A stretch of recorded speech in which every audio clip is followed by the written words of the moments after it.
Hello, everyone, welcome back to the channel, Global Times USA. Please subscribe and like my videos.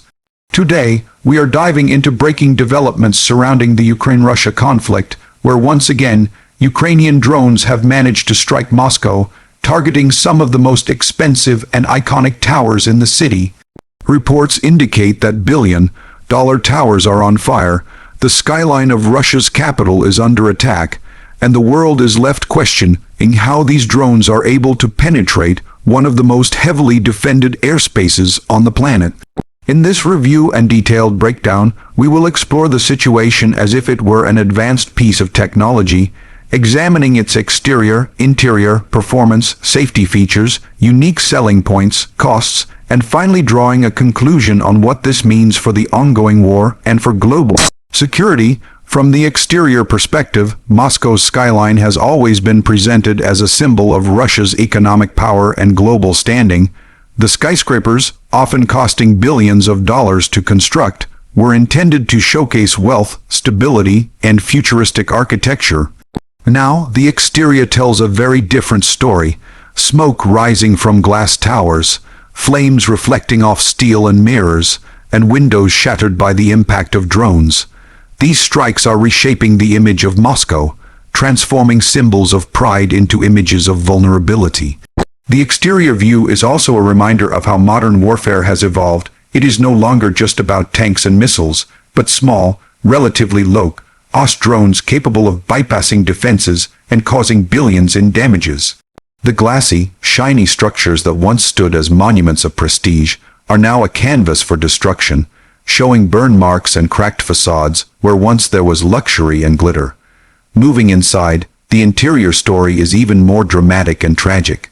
The interiors of these billion-dollar towers were designed with luxury in mind: lavish offices, polished marble floors, modern lifts, state-of-the-art lighting, and luxury apartments filled with expensive decor. Yet when a drone strike hits, the inside becomes a battlefield of broken glass, collapsed ceilings, and smoke-filled corridors. Fire alarms scream across the buildings, sprinklers pour water across office desks, and the chaos of evacuation begins. Employees, business leaders, and foreign companies stationed inside these towers are forced to abandon their high-tech environments for the uncertainty of safety outside. The interiors, once celebrated as futuristic spaces for innovation and corporate success, are now turned into emergency zones with firefighters rushing in, security systems failing, and communication networks struggling to stay online. The interior paragraph is important because it represents not just a building, but the inner workings of Moscow's economy: contracts signed in these rooms, money exchanged, meetings with international investors, all now disrupted by the reality of war coming directly into the heart of the city. The performance of the Ukrainian drones in this strike is nothing short of remarkable from a tactical point of view. These drones are designed to be stealthy, difficult to detect, and efficient in their mission. Flying hundreds of kilometers, navigating past radar systems, and reaching the very core of Moscow demonstrates an extraordinary level of engineering and strategy. Each drone is not just a machine, but a statement of Ukraine's resilience and ability to adapt. The performance shows that Ukraine has mastered the art of asymmetric warfare, where low-cost, high-efficiency tools can outmaneuver billion-dollar defense systems. Russia has invested heavily in anti-air systems such as the S-400 radar-guided missiles and electronic jamming technology. But the fact that these drones still manage to penetrate highlights a weakness that is both humiliating and dangerous for Russian military credibility. The performance here isn't just about flying and striking, it is about sending a message that Russia is not untouchable and that its most prestigious assets can burn at any moment. Safety features in this context are almost ironic. The skyscrapers were built with safety measures for fire, earthquakes, and emergencies, but they were never truly designed for drone strikes in the middle of a war.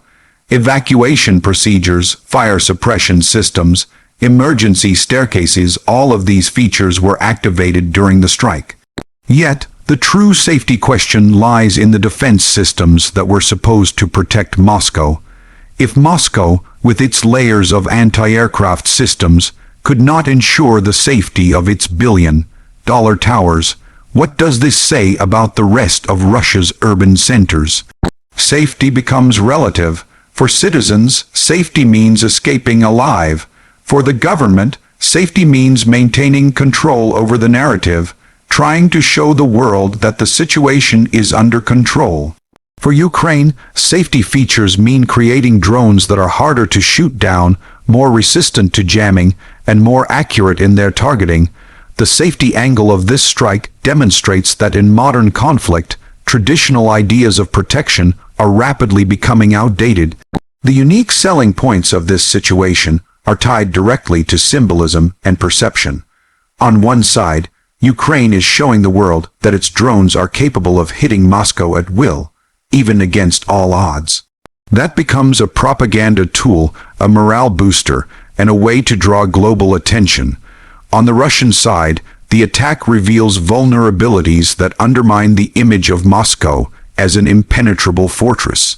In warfare, perception is often as important as reality. The sight of burning billion-dollar towers is a message that resonates far beyond Russia. It is seen in Washington, Brussels, Beijing, and beyond. The unique selling point of the drones themselves lies in their affordability compared to the immense cost of the damage they cause. A drone worth tens of thousands of dollars can cause damage worth billions, reshaping the economic balance of the war. For Ukraine, this is a return on investment unlike anything traditional weapons could provide. For Russia, the unique selling point is unfortunately a negative one, the exposure of its weakness. Talking about price, the numbers are staggering. Ukraine's drones are relatively inexpensive compared to the scale of damage they inflict. A drone costing between $20,000 and $200,000 can cause hundreds of millions, if not billions, in damage when it strikes a skyscraper filled with high-value property and businesses. In contrast, the price of defending Moscow is astronomical. Anti-air systems cost millions per missile, and still they fail to intercept every drone. The billion-dollar towers themselves are a reminder of the cost of prestige.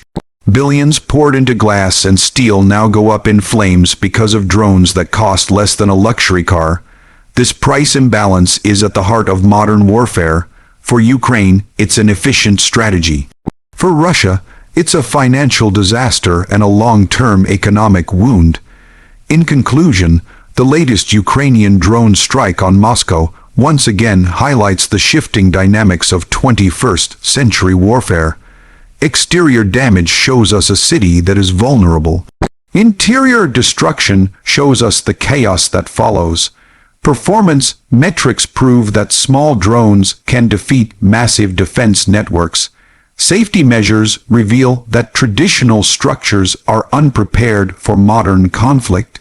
Unique selling points expose the imbalance between cost and damage. And when we talk about price, the equation is so uneven that it raises questions about the sustainability of Russia's defenses in the long run. What we are seeing is not just a strike on buildings, but a strike on the narrative of Russian strength.